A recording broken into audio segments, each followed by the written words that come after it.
நாம எப்ப மௌத்தா போவோம்னு தெரியாது.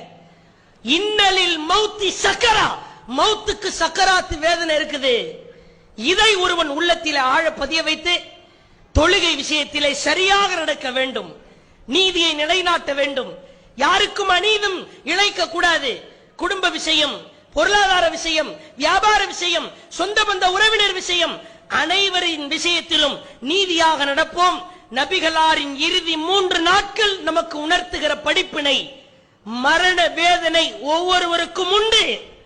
வாட்டி வதைக்கப்படுவோம், உலுக்கி நொறுக்கப்படுவோம். இதை உள்ளத்தில் ஆழ பதிய வைத்து அல்லாஹ்வின் தூதர் அவர்களாலேயே அந்த மரண வேதனையை தாங்க முடியவில்லை என்றால் நாமள எம்மாத்திரம் என்ன அட்டூழியம் செய்கிறோம், எவ்வளவு அயோக்கியத்தனங்கள் செய்கிறோம், அல்லாஹ்விற்கு அஞ்சிருப்பதில்லை, கேடுகட்ட காரியங்களில் ஈடுபடுகிறோம்.